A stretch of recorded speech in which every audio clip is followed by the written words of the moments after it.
Nah mungkin minggu depan kita sudah mulai kembali on air, sehingga nanti melibatkan tokoh-tokoh politik untuk tampil sebagai narasumber di sini.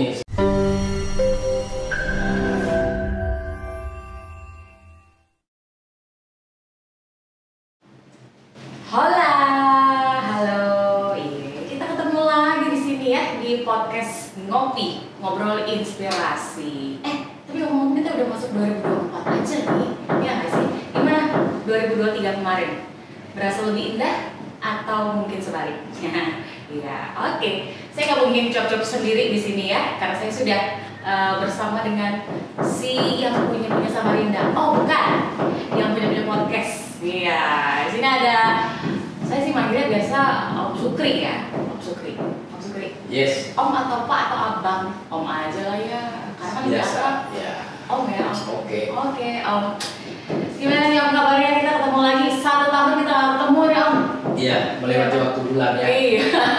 Alhamdulillah, Liz, karena kita memasuki tahun 2004, tentunya kita membuat evaluasi tahun 2003.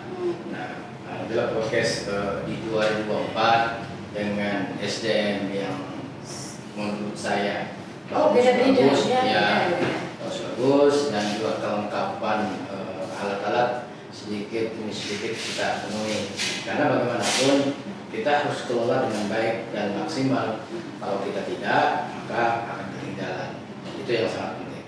Jadi tahun baru, suasana baru, orang baru juga, program tetap sama ya, program tetap sama. Hostnya juga harus tetap sama, nggak boleh beda-beda. Oke, alat-alat juga yang baru-baru ya. Karena memang kalau kita mau maju, semua harus dipikirkan dengan matang-matang. Betul ya? Iya, memang harus begitu. Kami MSI Group itu kenapa kita ingin membuat terobosan-terobosan? Karena kalau kita tidak mengambil langkah-langkah strategis, langkah-langkah cepat, maka kita akan ketinggalan. Itu yang sangat penting. Seperti saya bentuk juga Sukri Institute. Nah, Sukri Institute itu nantinya tentunya peluang besar ya untuk menciptakan SDM. Untuk merekrut gitu ya. Ruangan kami sudah direnovasi ya. Mudah-mudahan 2 minggu depan sudah bisa menerima siswa, gitu kan. Sehingga nanti ada. Nah, tentunya ini kan karena tahun kemarin launching sudah kita lakukan, dan itu Pak Kadis Diskominfo dan Ketua Pakar DMSI Kaltim Media Listiono juga hadir pada saat launching. Nah, saya juga hadir. Hadir Pak Lidis ya. Nah, harapan saya nanti itu Sukri Institute memberikan nuansa baru ya di Kaltim. Jangan kita berdiam menanti kedatangan IKN. Betul. Ini yang harus kita pahami. Justru dengan penetapan IKN Ibu Kota Negara di Kaltim itu sangat membuka peluang yang harus kita ikat. Kalau kita tidak, maka kita akan ketinggalan dan orang luar banyak masuk. Dan ini kan nanti kan menjadi ketimpangan sosial gitu ya. Jangan sampai nanti orang lokal dia tidak siap. Makanya harus siap. Baik SDM mereka harus mulai kita siapkan. Bahwasanya di Kaltim ini ya kan juga punya nih SDM unggul gitu yang bisa bersaing dengan mereka-mereka yang dari luar gitu ya Om gitu. Oke. Jadi sebenarnya Sukri Institute ini adalah sebagai wadah juga untuk memfasilitasi para sumber daya manusia yang ada di Kalimantan Timur, terkhususnya juga yang ada di Kota Samarinda. Mungkin kita mengedepankan Kota Samarindanya dulu. Iya. Ya, artinya kita arahnya ke sana dulu. Kita gini.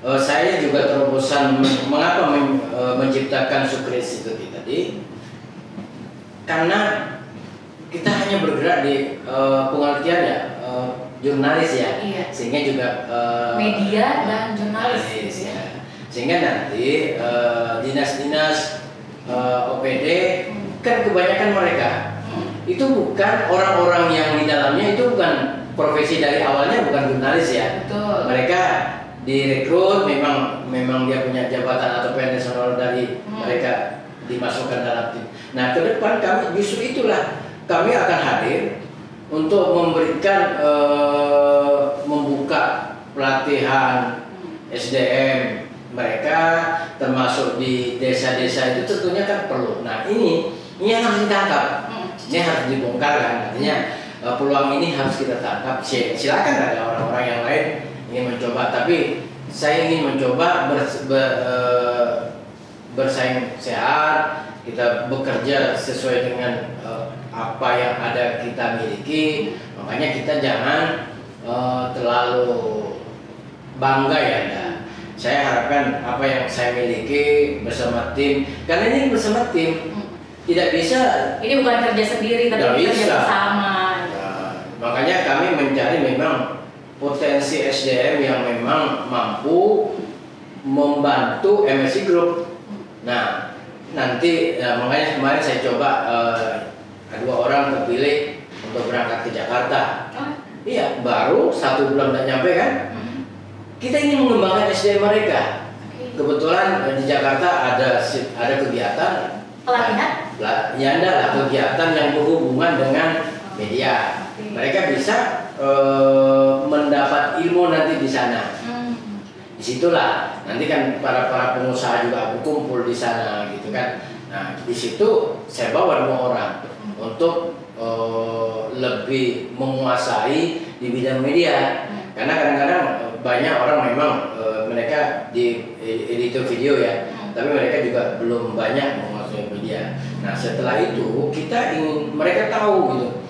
Oh jadi kita tidak bisa membuat konten sembarang gitu kan. Nah yang nantinya akan mengakibatkan fatal. Kita juga jangan menyebarkan hoax. Tapi bagaimanapun konten-konten yang positif memberikan edukasi kepada masyarakat. Silakan masyarakat yang menilai. Itu yang nantinya kita harapkan. Konten yang memberikan edukasi kemudian juga bermanfaat untuk masyarakat Kota Samarinda itu secara khusus ya, dan juga secara luas gitu ya Om ya. Luar biasa. Jadi sebenarnya kita memang harus bisa menangkap peluang dan juga bisa memberikan strategi-strategi jitu juga untuk mereka gitu ya Om ya. Iya, kita benar-benar kemarin ini jujur rekrutmen SDM yang kemarin lakukan kita itu nggak sembarangan ya?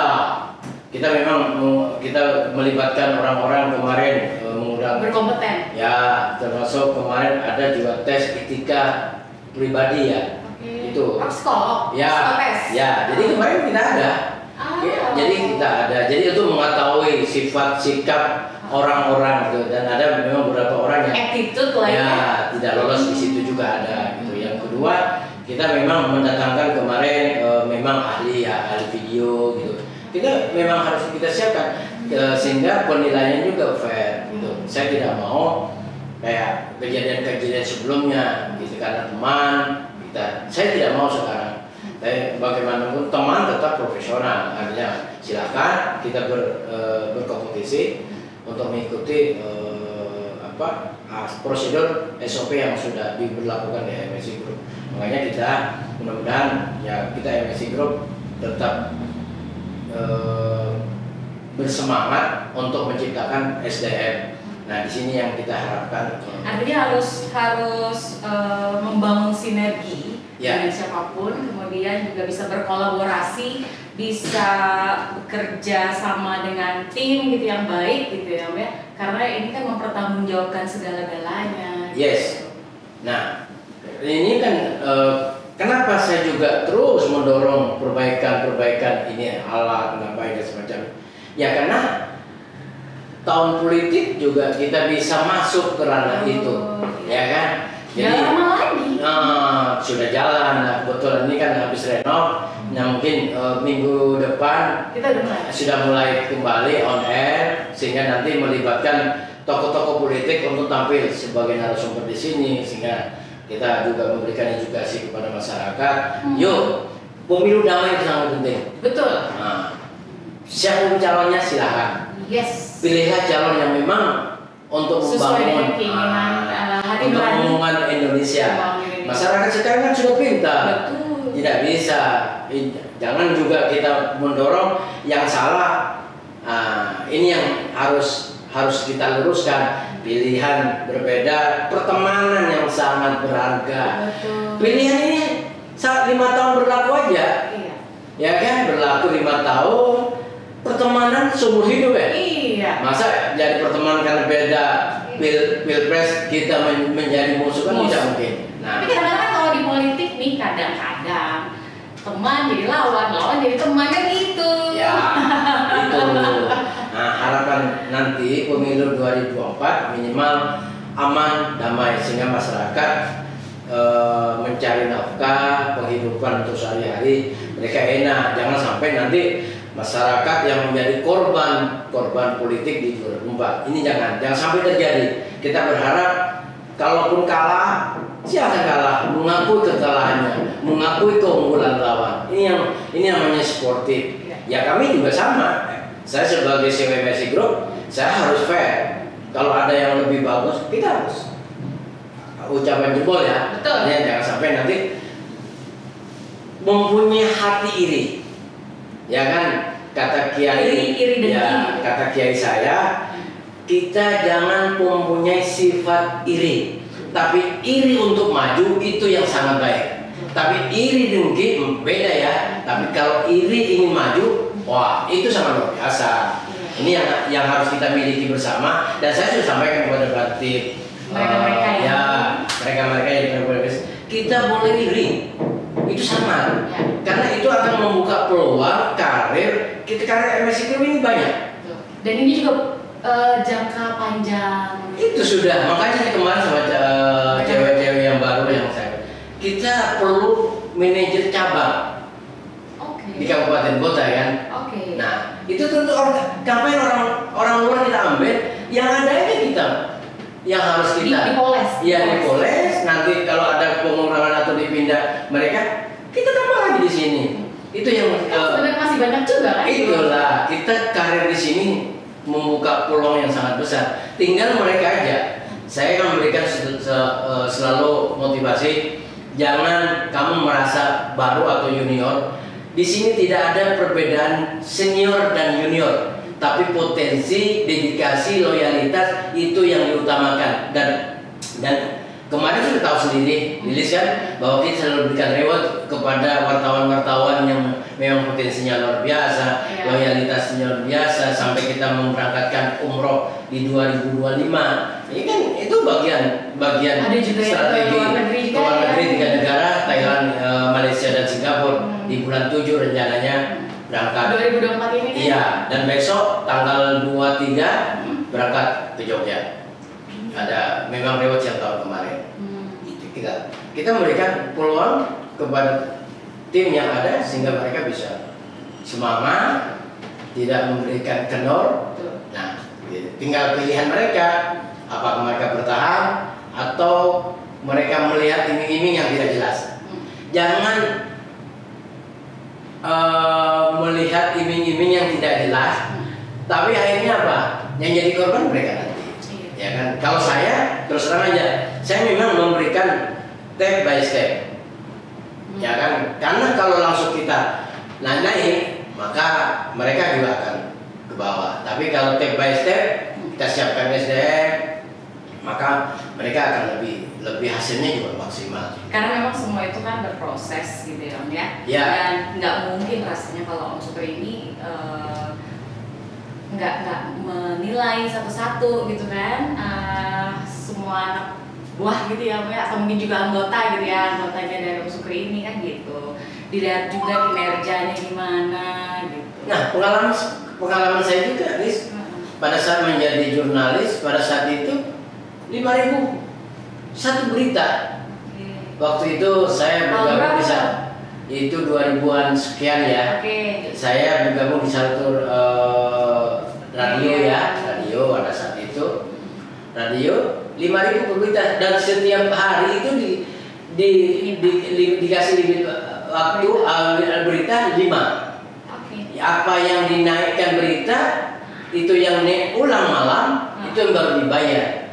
Tapi kami tidak melihat nominalnya. Kalau saya punya anak 2 waktu itu masih cukup lah.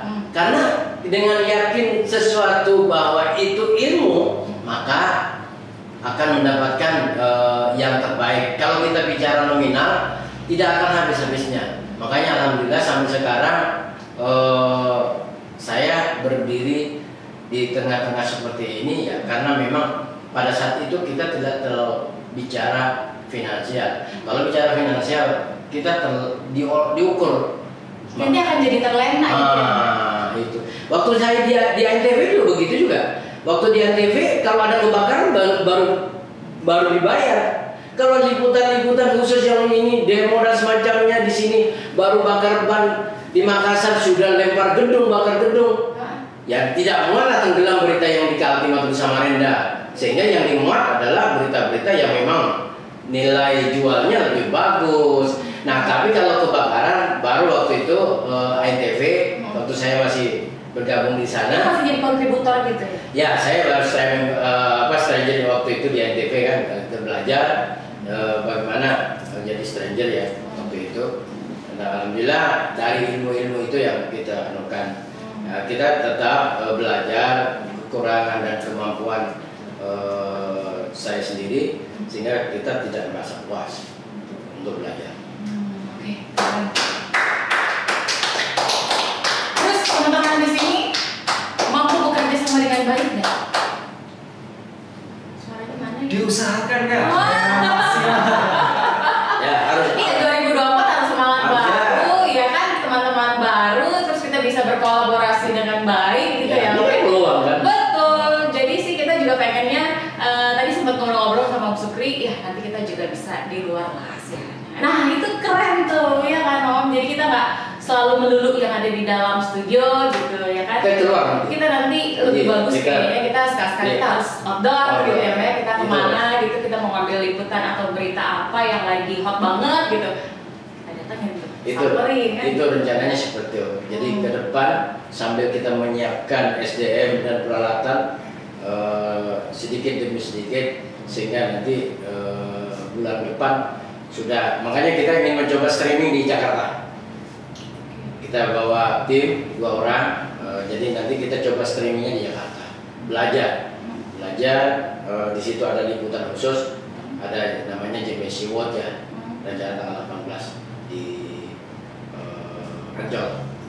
Nah di situ aku bawa 2 orang wartawan, 5 orang saya bawa. Ya.